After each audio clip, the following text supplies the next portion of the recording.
Welcome, ladies and gentlemen, to the Square One podcast.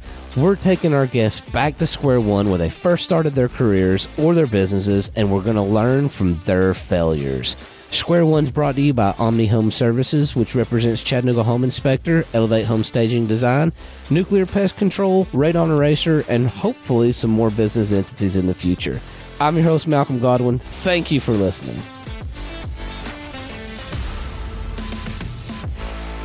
Today, our guest is Ashley Schendel with Transaction Management Support. Thank you for being here, Ashley. Thank you so much for having me. I'm excited. We were just talking earlier. Not a lot of people know the name Transaction Management Support, but everybody in the real estate game knows Ashley Schendel.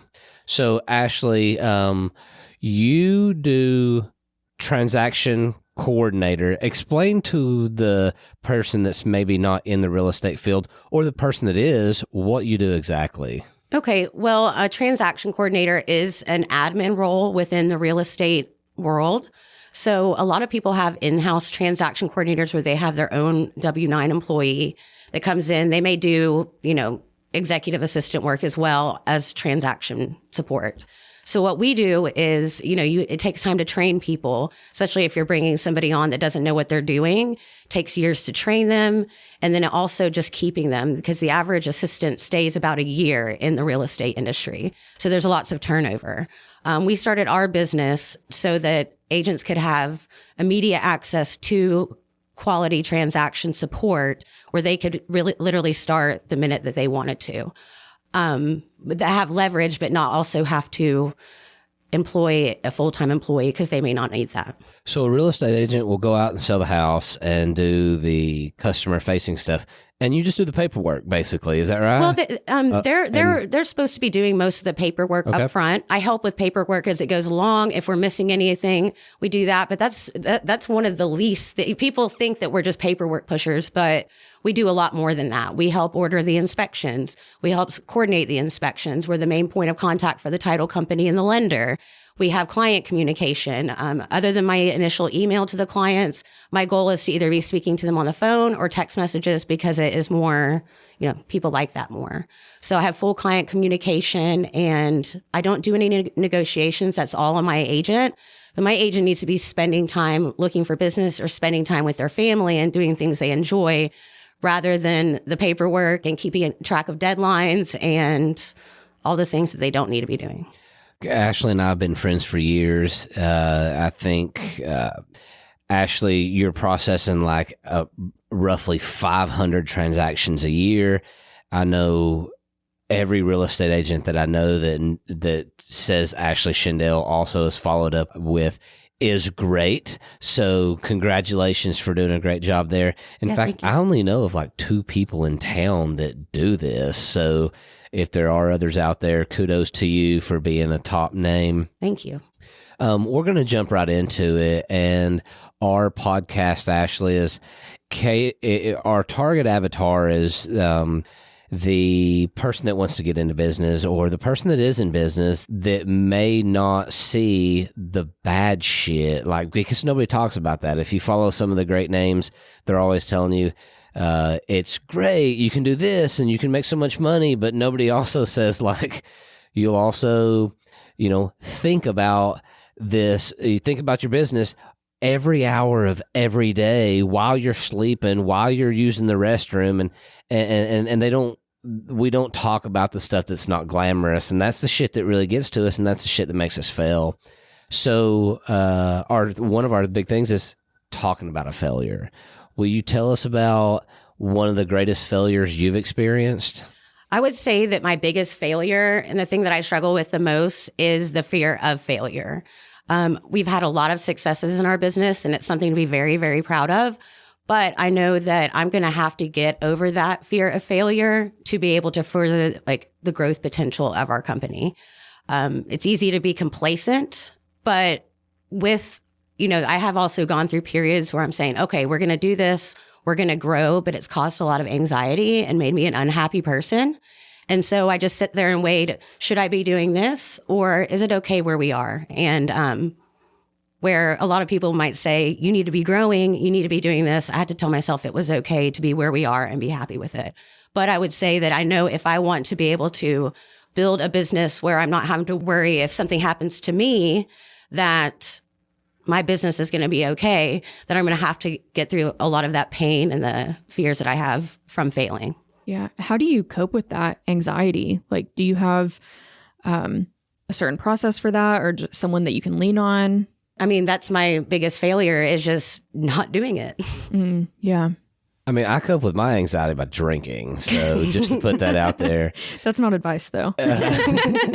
Ashley, you are in a pretty niche world where details matter, right?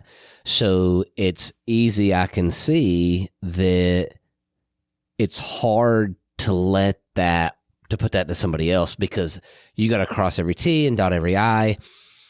A lot of coaches will say, like, if you're going to look at growth, you have to have that there's a good enough. So I know that's probably the difficult part for you, is like, it does need to be perfect. And it's hard to let go. So, so I can see your anxiety there. You recently brought your husband to work with you, right? Yeah, it's been several years now. Okay. Yeah. How does that work? Okay. Well, I needed more help. Okay. I needed help way before he came on, or we tried bringing somebody else on. And mostly because of billing. I didn't want to be a part of billing. I'm having to deal with my agents. You know, sometimes the market goes down, and we were having some troubles with that. I wanted to be completely separated from that. Our business also totally took off, and we were in a position where my husband could leave his job and come and work with us. So he handles my billing so that I don't have to be a part of that and be the mean old guy while I'm also still trying to deal with things. And we don't have like many issues. I just don't want to deal with those issues, or I would put them on the back burner, when money is a really important thing in every business. And then just doing some of the things that I didn't need to be doing on the front end. It's worked really well. We use Slack, you know, just like any other team would use Slack. We usually work in different areas. And so it's not always roses, but he is very good at what he does. And I don't want to be doing what he does. Are you the boss? No. Is he the boss? We're partners. Okay. Yeah. That's very interesting, because we had a guest recently, Bree Goodrich, and she talked about shout out Bree, their dynamic where one of them had to step up as the boss for their relationship for it to make sense. So can you dig into that a little bit more? And how the partnership works. Yeah. Yeah. I mean, we don't have employees and things like that. So it's no one's having to really manage. We just manage ourselves. Like, I try to stick in and say how he needs to be doing things. It don't work out very well. And it's probably a lot different where if I had somebody else doing that position, but I also have to kind of just let it go. And the same thing with him. But I know a lot more about what he's doing because I've done it before in our business, and he doesn't know as much about what I'm doing.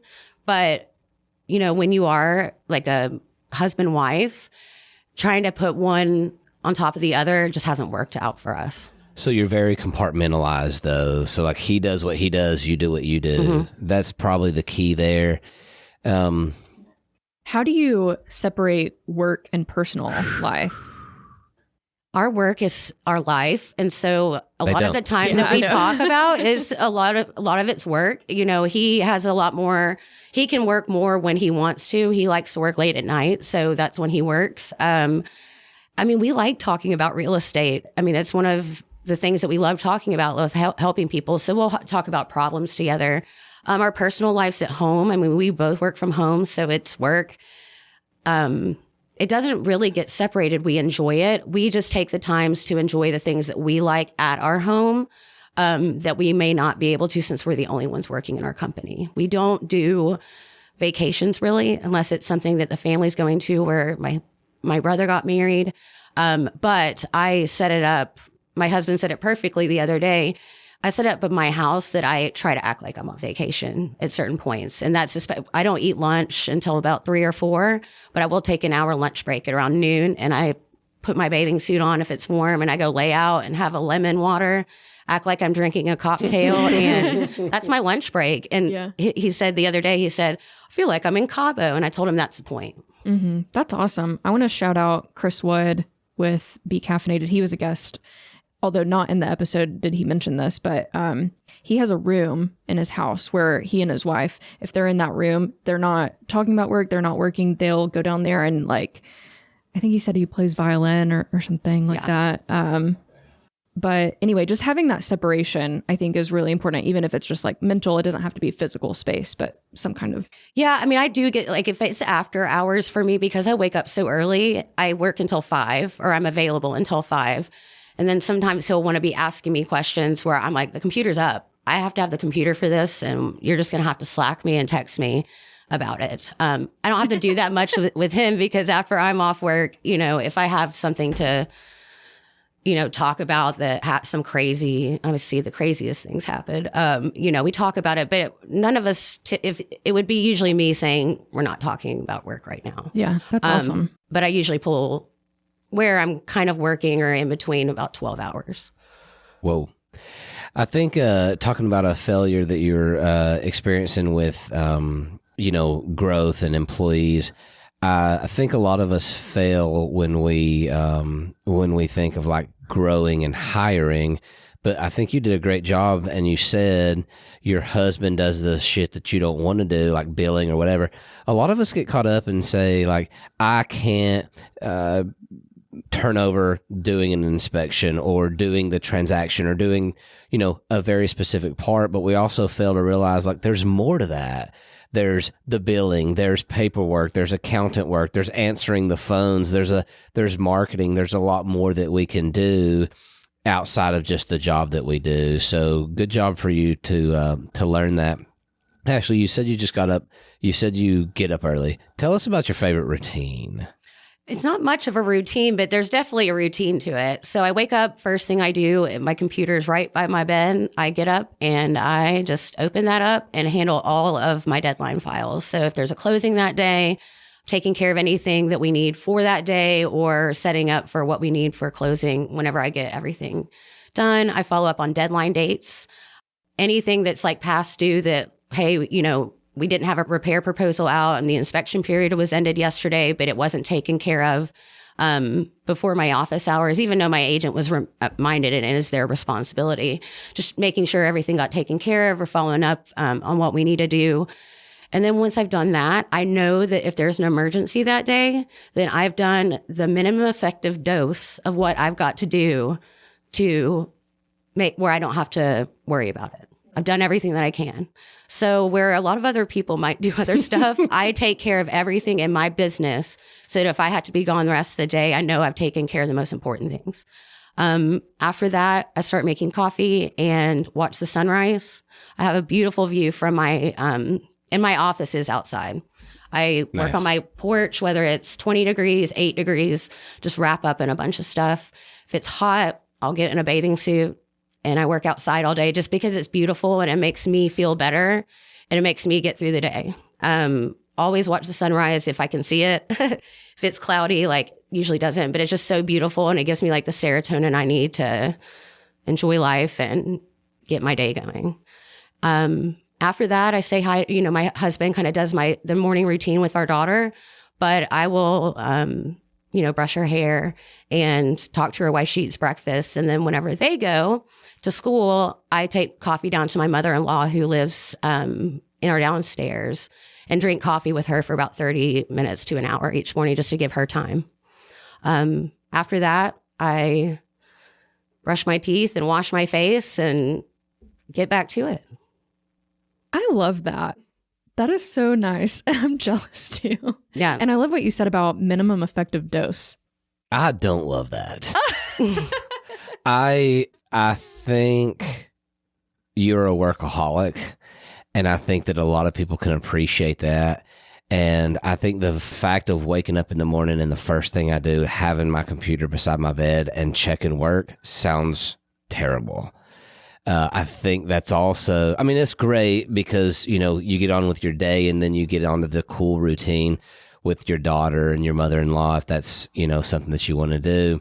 But I think all of us, like, entrepreneurs and, small business owners, we are guilty of that, and we put our work first, and that's what makes it successful. But the sound of like, that's the first thing you do, I think that's terrible for me. It's not for everybody. For me, it's the first thing that I'm thinking about. I get it all out of the way. And most of my days I can be done. No one's up at that in the morning. I can literally get my day done of everything I need to ask and know that all I have to do is just answer things all day or take things as they come in. I can take a 2-hour lunch if I'm all caught up. I have a certain turnaround time. Some things I'll get back to quicker. I don't have to take care of everything immediately. But I get to take more out of during the day than most people do because it just gives me a better start to my day. And it's not for everybody, but it works for me. If I start later, I feel like I'm behind all day. And I mean, what is that? Eat that frog or whatever it is to say, knock out the worst thing of the day or the most important thing of the day, and the rest of it's easy. I can certainly appreciate that. And you know what? I'm guilty of not doing that in the morning, but I do it like last thing at night as I like look at the day and figure out what kind of deadlines or what that I have to do. I feel like it makes me sleep easier, but now that you say that, I don't know if it makes me sleep worse because it's on my mind. Anyways, let's move on. Can you teach us, if somebody was going to get started in the world of transaction coordination, what is one thing that you could tell them that would create a positive return on investment that they could do? Okay. And this is assuming somebody has been in real estate before, just because starting a business where you're offering leverage, where you know exactly what you're doing, and that's part of it, you will need to have some kind of experience. I mean, it's doable without it, but people are going to have grace with you. I would say offering listing services and offering to draft offers. That's immediate money. We focus on contract to close, where you take a bound purchase and sale agreement, and then we do post-close stuff as well. But I would say if you're going to get even started, offering to draft offers and also do listing services, because you can charge those up front. That's if you're needing money right then. And that's with $0 spent. Yeah. You mentioned that a lot of real estate firms have this in-house. Would you recommend that someone goes and works for an agency and then does their own? If they do not have any experience doing it, I think the best way is to get hands-on training with a team or another agent. You get to a certain point of what somebody's going to pay you. And, starting your business doing what I'm doing takes a lot more gumption than just, hey, you have to be a salesman. You have to be able to think about the other parts like billing and that people in-house don't have to do. But that's a good starting point on getting trained. So Ashley, how did you get started? I got my license in 2005 and thought I wanted to be a realtor. I was 19 and I was young and also a server, and I had I didn't have that many people, like a sphere of influence where people were even buying houses. So I would call for sale by owners, but I did not feel, I'm the type of person, if I do not feel like I'm the best at something, it will ooze off me. And so when I would go on, appointments, like I just wasn't very good at it. And I knew I liked real estate, but I knew I didn't like selling. And the team that I was on, I wasn't doing that well at selling. They're like, would you like to be our transaction coordinator? And I said, yes. And I loved it. And it was all paper. It was paper back then. So everything was done on paper. Everything was handwritten. And the way that I started my business is because everything started going digitally and the agents didn't know how to handle it. And so I started helping a lot of people submit their things online or doing things digitally. And that's just kind of how I even got started. It was kind of just on accident. Mm-hmm. What year was that? 2015 is when I started my business. Okay. I love the fact that you said that there's a break in the market. So like if you can identify something that is needed, it's easy to sell. Yeah. Because if people don't know how to do it, then, they don't know how to do it. Yeah. And it's not just not knowing how to do it, or even for my agents, but I have new agents. I love teaching them how to run a transaction. You don't just have to be a seasoned person with a lot of business to hire us. we have new people that we get to help train and help protect, where somebody might have been telling them that they were wrong on a deadline and they missed a deadline where they were incorrect. And I sat there and said, look, this is where it is. Help guide them to help fight that. And we saved some buyers thousands of dollars for them having my support. And that's one of my biggest things. It's not just being a task doer. I get my hands dirty. Bringing value. I would like to just say, your mother, shout out to Denise Murphy, is the sweetest person on the planet. Well, thank you. I just admire her. I always have. Some of her qualities clearly shine through you. So, Denise Murphy, if you listen to this, good job raising a great human being. Thank you. Ashley, I know we asked about book recommendations. You said you got a couple. Tell us about them. Well, it's all by the same author. It's 3 of them. Okay. But the ones that I've gotten the most value out of is Tim Ferriss books. So it's the 4-Hour Work Week, the 4-Hour Body, and the 4-Hour Chef have had the best impacts on my life. Yeah, I've heard really good things about the 4-Hour Work Week, but I haven't read it yet. I didn't know that there were other books. Yes. There's a common theme there. Yeah, 4 hours. Yeah, 4 hours. The minimum effective dose, and that's what he teaches. The 4-Hour Chef. Sorry, I'm writing this down because that sounds. I got to download that one. And that book is mostly about cooking, but what he explains in that book is that there's a minimum effective dose to be an expert, or what is considered an expert in learning to do things. So in this, it's teaching you different cooking techniques to make you to be an incredible chef, just in general, because you learn a bunch of different types of cooking, and you can pretty much cook anything then. But he says that you can learn that just learning the minimum that you need to know to be an expert in any area of your life. And so that's kind of like the theme of that. It's not just being a chef. I love that. Yeah, I'm thinking I'm trying to get, or I don't want to say I'm trying. I'm getting into sourdough. And it usually takes me about 4 hours to figure that out. Madison's new book, The 4-Hour Sourdough Starter. Ashley, is there anything else that you would like to tell our listeners about you? I don't know. Okay. Your husband, before he started working with you, was a sports bet advisor or something, right? Well, he still keeps up with that. He is not actually giving bets to, or telling people what to bet on anymore, but he still keeps track of it so he can practice. But yes, he used to be an analyst for sports betting. So he can make educated bets and or win tell money. People what to bet on. Huh. Well, now, I probably need to talk to him. And now it's no matter how good you are, it's still a very low, even especially with baseball, it's so hard to pick just because I feel like they try to lose. Sometimes I tell them that. I'm like, because you can't always have your best players in at the same time. So I always say, yeah, they just try to lose, but they have so many games. But it's still a lower percentage. But, if you're actually looking at the numbers and trends, he's just obsessed with it. He loves sports. So, yeah.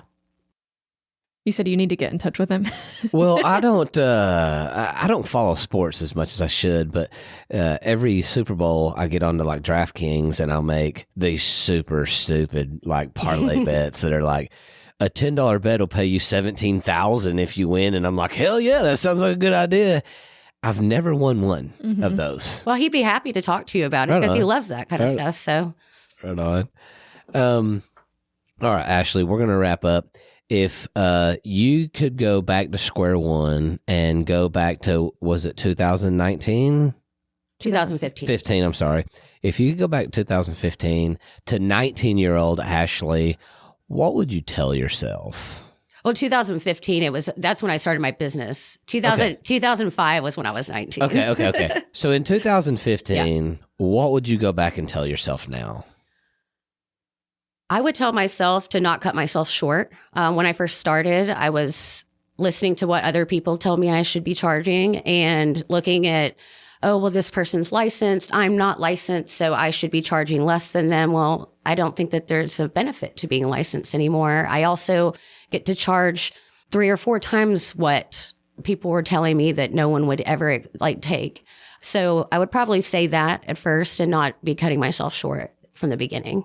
And just to be proud of myself. You know, you go through, we were talking about the growth, and my biggest failure is fear of failing. You can get into a space in your head where you feel like that you're just not good enough. You're not good enough. But then you look back, and I said, you know, I was making $20 an hour at Ruby Tuesday before this. And now I've got a beautiful home where we have our mother-in-law and we support her and are able to have her in hospice where she has her own area. And that never would have been something if we hadn't started our business. And so I'm so proud of where I am, and I got to remember that. And that's what I would be telling myself. Just be proud of yourself. I love that. Ashley, where can people get in touch with you? Do you have a website, socials? Yes, you can find me at transactionmanagementsupport.com. I'm more of a referral business, so I don't keep up with my socials. But my number is 423-521-5551. And you can reach me by phone or text. Yeah, that's awesome.